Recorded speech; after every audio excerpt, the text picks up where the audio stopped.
जय हिंद, नमस्ते सबको, नमस्ते। जय हिंद, जय हिंद।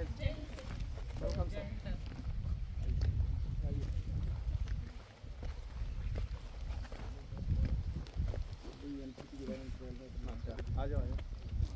Good morning. कैसा लग रहा है?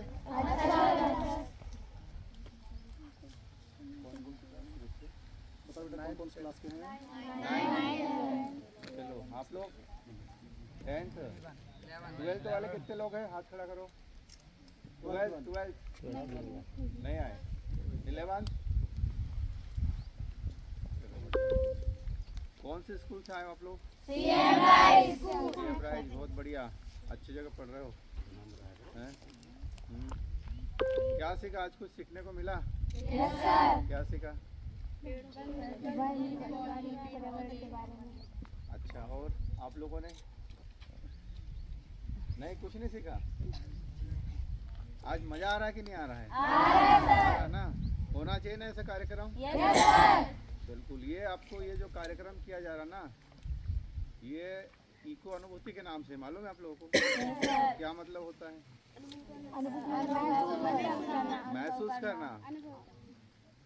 पहले मैं अपना परिचय दे दूं। मैं अशोक कुमार सोलंकी, मैं IFS अधिकारी हूँ 2017 बैच का, और अभी मैंने 19 तारीख को यहाँ का चार्ज लिया एज ए DFO डिंडोरी। मालूम है IFS अधिकारी, IAS अधिकारी, IPS अधिकारी? पता है कैसे बनते हैं, क्या करना पड़ता है? IPS Indian police service. UPSC का एग्जाम निकालना पड़ता है। बहुत बढ़िया, बहुत बढ़िया। और बताओ और बताइए, मालूम हो? कोई बात नहीं, आपको बहुत अच्छा आपने बताया। हम लोग इसलिए आपको बताना चाहते हैं कि आज जहाँ हम खड़े हो ना, आप लोग भी इस जगह खड़े रहो। कोई IAS बने, कोई IPS बने, कोई IFS बने, कोई डॉक्टर बने, कोई इंजीनियर बने, और बहुत अच्छे पदों पे जाओ। तो ये जो इको अनुभूति है ना, इसमें बस दिन भर का ये है। इसमें ये इसलिए बनाया गया कि आप लोग एकदम एंजॉय करें, खुद देखें, सीखें और अनुभूति मतलब खुद सीखे, महसूस करें, आनंद लें। ठीक है? ऐसे ही है ना? ऐसे ही लग रहा है कि नहीं लग रहा है? लग रहा ना?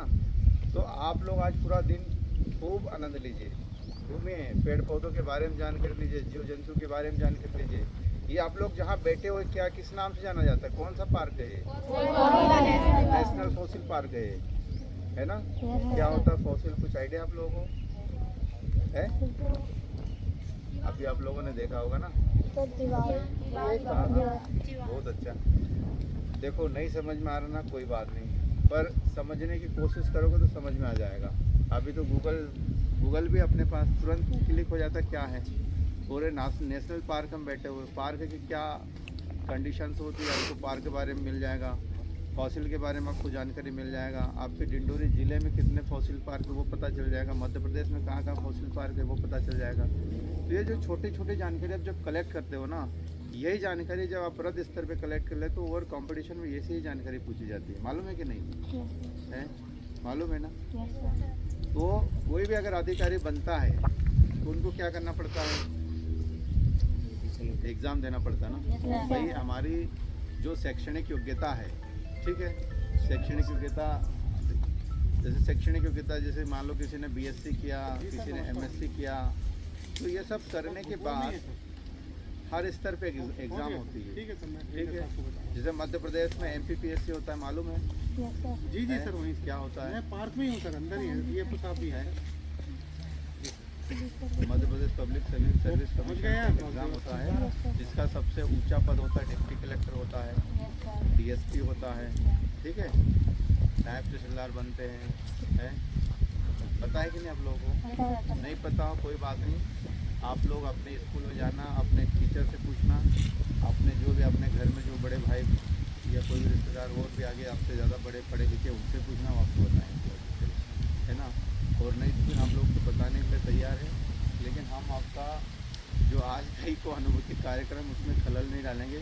मैं एक मोटी जानकारी आपको देना चाहता हूँ कि हम लोग खूब पढ़ें, खूब लिखें और खूब आगे बढ़ें। दुनिया में अगर कोई भी चीज़ है आज की तारीख में, तो पढ़ाई के सिवाय कोई ऐसी चीज़ नहीं है जो कि आपको हर स्तर पर आपका सहयोग करे, बौद्धिक विकास में, शैक्षणिक में और जो लोग पढ़ते हैं वही आगे बढ़ते हैं। किसी भी क्षेत्र में बढ़ेंगे, जरूरी नहीं कि नौकरी लगे, लेकिन जब तक हमें शिक्षा नहीं मिलेगी तब तक हम लोग आगे नहीं बढ़ पाएंगे। इसलिए शिक्षा लेना बहुत ज़रूरी है, ठीक है। और ये जो वन विभाग में अभी आप लोग यहाँ ला के बताया जा रहा है, पेड़ों के बारे में, जीव जंतु के बारे में, औषधियों के बारे में, है ना, मालूम है, ये आपको आगे जाके आपकी हर एग्ज़ाम में, आपकी हर क्लास में ये आपको आएंगे चैप्टर। और कई ऐसे चैप्टर होते हैं जिसमें बहुत सारे कंपटीशन एग्ज़ाम होते हैं, उसमें पूछे जाते हैं। तो आपकी लेबोरेटरी बहुत सारी चीज़ें आप देते हो, लेकिन जो आप जंगल में आके देखते हो, महसूस करते हो, सीखते हो, वो कभी भूलते नहीं, मालूम है। जब आप भूलेंगे तो ताउम्र आपकी मेमोरी बनी रहेगी। तो ये सब सारी चीज़ों का है। और हम लोगों का यही है कि आप लोगों को लाना, बताना, सिखाना, और जो आप लोग है ना, हमारे देश का भविष्य है। आप ही लोग आगे जाएंगे, आगे बढ़ेंगे, कोई अधिकारी बनेगा, कोई डॉक्टर बनेगा, कोई इंजीनियर बनेगा, और इस देश के विकास में सहयोग करेगा। लेकिन उससे पहले महत्वपूर्ण जिम्मेदारी होती है एक इंसान की, है ना। उसमें जीव जंतु को बचाना, पेड़ पौधों को बचाना, वनों को लगाना, उनका संरक्षण करना, संवर्धन करना। इसकी क्यों ज़रूरत लग रही है अभी हमको? क्यों ज़रूरत लग रही है भाई? इसलिए ज़रूरत लग रही है कि आप लोगों ने देखा होगा कि जो बारिश पहले जिस टाइप से होती है धीरे धीरे कम हो गई। क्यों कम हो रही है? आपका जो प्राकृतिक बैलेंस है, पर्यावरण का बैलेंस है, टेम्परेचर बढ़ रहा है, बारिश अतिवृष्टि हो रही है, अल्पवृष्टि हो रही है, पाला पड़ रहा है, बहुत विविध प्रकार के प्राकृतिक प्रकोप बन रहे हैं, आ रहे हैं, कई सुनामी आ रहा है ना। तो ये माना जाता है कि ये प्रकृति का बैलेंस धीरे धीरे बिगड़ रहा है। और जो बैलेंस बनता है वो किससे बनता है? पेड़ पौधों से। पेड़ पौधे रहेंगे तो आपको ऑक्सीजन मिलेगा, शुद्ध हवा मिलेगी। जहाँ पेड़ पौधे होंगे वहाँ अच्छे से बारिश होगी, बारिश होगी तो क्या होगा? हरियाली बढ़ेगी, हरियाली बढ़ेगी तो जो किसानों के खेत हैं उसमें फसल बोने के लिए उनको पर्याप्त पानी मिलेगा, इरोजन रुकेगा, फसल अच्छी होगी। तो आप अधिकतर तो सब किसान के बच्चे होंगे, है ना। अगर किसान की फसल नहीं पकेगी तो क्या आपके माँ बाप को सब पढ़ा पाएंगे? नहीं पढ़ा पाएंगे। और अगर पानी नहीं गिरेगा तो नदियाँ सूख जाएंगी तो जीव जंतु को पीने का पानी नहीं मिलेगा, इंसान को पीने का पानी नहीं मिलेगा, है ना। तो बहुत सारे ऐसे क्लाइमेट चेंज आ रहे हैं।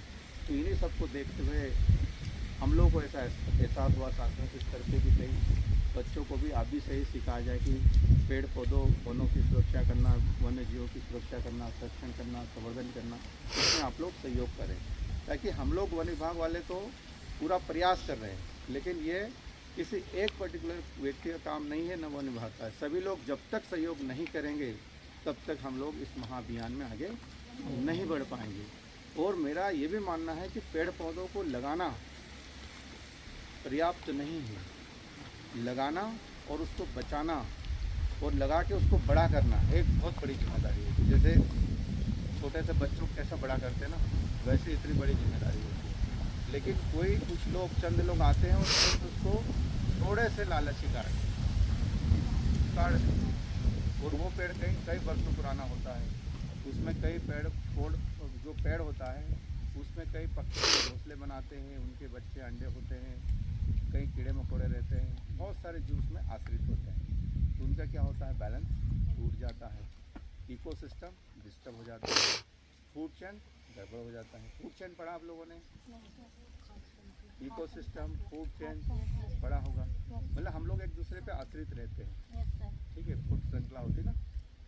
तो ये पूरा सिस्टम बना हुआ है। अगर उसमें इस सिस्टम में किसी एक का भी कमी हो गई तो पूरा सिस्टम गड़बड़ हो जाएगा। और ये चीज़ आप लोगों ने क्लास में पढ़ी होगी, आज हमें देखोगे भी, सीखोगे भी, समझोगे भी।